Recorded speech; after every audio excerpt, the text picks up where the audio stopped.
लाल किल्ला मेट्रो स्टेशनवरील स्फोट प्रकरणामध्ये अटक करण्यात आलेल्या जासिर बिलाल वाणीला पटियाला हाऊस कोर्टानं मोठा दिलासा दिलाय। वाणीनं दाखल केलेल्या अर्जाला मंजुरी देत न्यायालयानं एनआयए कोठडीमध्ये असताना त्याला त्याच्या वकिलाला भेटण्याची परवानगी दिली आहे। तर दुसऱ्या दिवशी संध्याकाळी 5 ते 6 या वेळेमध्ये 20 मिनिटं भेट घेण्याची परवानगी कोर्टानं दिली आहे। एनआयए चौकशी दरम्यान आरोपीला कायदेशीर मदत मिळावी यासाठी ही परवानगी महत्त्वाची मानली जाते।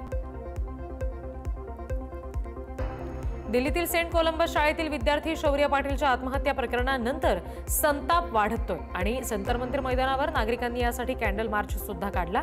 शिक्षकांच्या छळाला कंटाळून आत्महत्या केल्याचा उल्लेख शौर्यने 2 पानी सुसाईड नोटमध्ये केला होता। सलग 2 दिवस शाळेसमोर आंदोलन केल्यानंतर पालक, विद्यार्थी आणि मराठी नागरिक मोठ्या संख्येने या मार्चमध्ये सहभागी झाले। शौर्यला न्याय, दोषी शिक्षकांवर कारवाई आणि शाळेची मान्यता रद्द करण्याची मागणी यावेळी पालकांनी केली। दरम्यान 4 शिक्षकांविरुद्ध एफआयआर दाखल झालेली आहे आणि शाळेनं त्यांना निलंबित केले। दुबई एअर शो मध्ये तेजस लढाऊ विमानाचं प्रात्यक्षिक करताना झालेल्या अपघातामध्ये भारतीय हवाई दलाचे विंग कमांडर नमांश सॅल यांचं दुर्दैवी निधन झालंय। अपघातापूर्वीचा त्यांचा अधिकाऱ्यांसोबतचा एक व्हिडिओ समोर आलाय। हिमाचलच्या कांग्र्यातील रहिवासी सॅल हे फक्त 34 वर्षांचे होते आणि त्यांना बढती सुद्धा मिळणार होती। त्यांच्या पश्चात पत्नी, लहान मुलगी आणि आईवडील असा परिवार आहे। आयएएफने अपघाताच्या कारणांची चौकशी सुरू केलेली आहे। निगेटिव्ह जी मॅन्युव्हर दरम्यान नियंत्रण सुटल्याची शक्यता सध्या वर्तवली जाते। राहुल गांधींच्या मतचोरीच्या आरोपावर टीका करणाऱ्या 272 प्रतिष्ठित व्यक्तींवर काँग्रेसने गंभीर आरोप केले। या व्यक्तींमधील अनेकांचा बीजेपी आरएसएसशी संबंध असून अनेकांवर भ्रष्टाचाराचे आरोप असल्याचा दावा पक्षाने केलाय। राहुल गांधींनी पुराव्यांसह केलेल्या मतचोरीच्या दाव्याला कमजोर करण्यासाठी हे तथाकथित प्रतिष्ठित पुढे आल्याचा आरोप काँग्रेसने केला। सुप्रिया श्रीनेत यांनी लक्ष्मीपुरी, माजी न्यायमूर्ती आदर्श गोयल यांच्यासह काही नावांचा उल्लेख केला। दरम्यान 272 पैकी काही जण भाजपमध्ये सामील झालेले असून काही जण गंभीर घोटाळ्यांना सामोरं जात आहेत असं काँग्रेसचं म्हणणं आहे।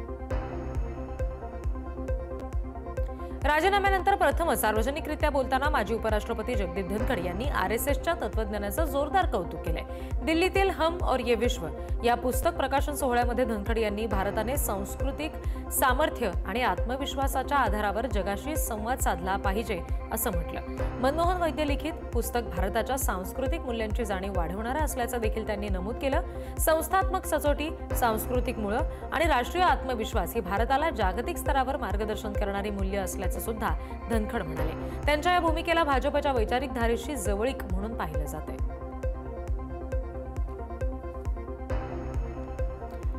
हरिद्वारच्या दुर्गम सीमावर्ती भागामध्ये भारतीय लष्कराच्या वेस्टर्न कमांडने रॅम प्रहार या संयुक्त अभियानांतर्गत 4 आठवड्यांचा मोठा युद्ध सराव पूर्ण केला। पाकिस्तानच्या तळांवर घुसखोरी करून शत्रूच्या उद्दिष्टांवर कब्जा करण्याच्या रणनीतीवर या सरावामध्ये भर दिला गेला। दुधाला दयालवाला परिसरामध्ये प्रथमच हा सराव झाला आणि जमिनीवरील आणि हवाई सामर्थ्याची ताकद यावेळी दाखवली गेली।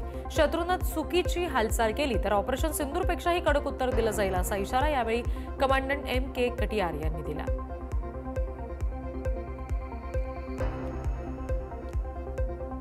कर्नाटकातील जमीन अधिग्रहणाशी संबंधित तब्बल 65,000 प्रकरणं प्रलंबित असल्याचं उपमुख्यमंत्री DK शिवकुमार यांनी जाहीर केलं। या प्रकरणामध्ये गैरव्यवहार झालेत का याचा तपास करण्यासाठी विशेष पथक स्थापन करण्यात येणार आहे। अधिग्रहण प्रक्रियेमधील विलंबामुळे बंगळुरूमधील अनेक विकास कामांवर परिणाम झालेला आहे। सरकारी प्रकल्प अडकलेले आहेत। प्रलंबित प्रकरणांचा सखोल तपास करून जलद तोडगा काढणं आणि पायाभूत सुविधांच्या प्रकल्पांना गती देणं हा SITचा प्राथमिक उद्देश असल्याचं शिवकुमार यांनी स्पष्ट केलं। काश्मीर खोऱ्यामध्ये तापमान वेगानं घसरतंय आणि तीव्र थंडीची लाट सुरू झाली आहे। श्रीनगरमध्ये किमान तापमान हे -2 इतकं आहे आणि सध्या थंडीमध्ये जनजीवन विस्कळीत झालेलं आहे। MET संचालक मुख्तार अहमद यांनी येत्या काही दिवसामध्ये तापमानामध्ये आणखी घट होण्याचा इशारा सुद्धा दिलाय। रात्रीच्या वेळी तापमान शून्याच्या खाली राहणार आहे। काही सरोवरांमध्ये बर्फ जमा होण्याची सुद्धा शक्यता आहे। नागरिकांना सकाळ संध्याकाळ बाहेर पडताना सुद्धा विशेष काळजी घेण्याचं आवाहन केलं गेलंय। हवामान विभागानं सध्या मोठ्या पावसाची किंवा बर्फवृष्टीची शक्यता नाही असं स्पष्ट केलंय। आध्यात्मिक गुरु श्री सत्य साईबाबा यांनी लाखो लोकांना सेवेच्या मार्गावर चालण्यासाठी प्रेरित केलं असं मत राष्ट्रपती द्रौपदी मुर्मू यांनी व्यक्त केलं। श्री सत्य साई जिल्ह्यातील पुट्टुपर्थी इथे सत्यसाई बाबांच्या जन्मशताब्दी सोहळ्याला संबोधित करताना त्या बोलत होत्या. सर्वांवर प्रेम करा, सर्वांची सेवा करा, नेहमी मदत करा आणि कोणालाही दुखावू नका. बाबांचा हा संदेश शाश्वत आणि सार्वत्रिक आहे, असंही राष्ट्रपती यावेळी म्हणाल्या. या सोहळ्यामध्ये सहभागी झालेल्या सगळ्यांनाच त्यांनी हा संदेश दिला. सहभागी होण्यासाठी राष्ट्रपती मुर्मू यांचे आंध्र प्रदेश मुख्यमंत्री एन चंद्राबाबू नायडू यांनी आभार मानले. केंद्रीय मंत्री आणि भाजपचे राष्ट्रीय अध्यक्ष जे.पी. नड्डा यांनी सरदार वल्लभभाई पटेल यांच्या 150व्या जयंतीनिमित्त त्यांना दिल्लीमध्ये पुष्पांजली अर्पण करून आदरांजली वाहिली. यावेळी केंद्रीय मंत्री मनसुख मांडविया यांच्यासह नड्डा यांनी एकता मार्चला हिरवा कंदील दाखवला आणि नड्डा यांनी यावेळी बोलताना सरदार पटेल यांच्या योगदानाची आठवण करून दिली. त्यांचं कार्य युवा पिढीला विकसित भारतच्या दिशेने घेऊन जाणार आहे असं देखील सांगितलं. भारताच्या ऑलिम्पियन सुषमा शिरूर यांना sports coach of the year या प्रतिष्ठित पुरस्कारानं सन्मानित करण्यात आलंय.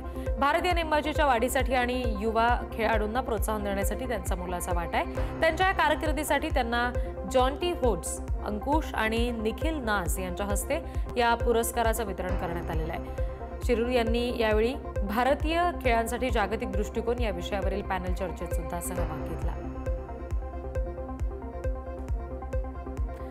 दिल्ली उच्च न्यायालयाने भारतीय क्रिकेट संघाचे मुख्य प्रशिक्षक गौतम गंभीर आणि त्यांच्या कुटुंबियांवर दाखल केलेली तक्रार रद्द केली.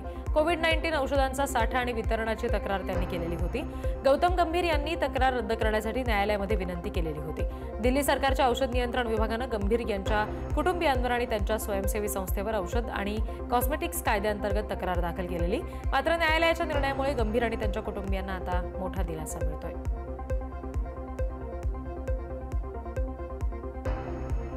G20 शिखर परिषदेच्या निमित्तानं पंतप्रधान नरेंद्र मोदी यांनी दक्षिण आफ्रिकेमधील जोहान्सबर्ग इथे इटलीच्या पंतप्रधान जॉर्जिया मेलोनी यांची भेट घेतली. दोन्ही नेत्यांमध्ये द्विपक्षीय संबंध मजबूत करणं शिवाय महत्त्वाच्या जागतिक मुद्द्यांवर चर्चा झाली. भारत इटली भागीदाराचं यावेळी आंतरराष्ट्रीय महत्त्व भेटीमध्ये अधोरेखित झालं. G20 सारख्या जागतिक मंचावर दोन्ही देशांनी सामूहिक सहकार्यासाठी पुढची दिशा ठरवली. या बैठकीमध्ये भविष्यात रणनीतिक भागीदारी आखून आणखी मजबूत ती भागीदारी होण्याची अपेक्षा व्यक्त केली जाते.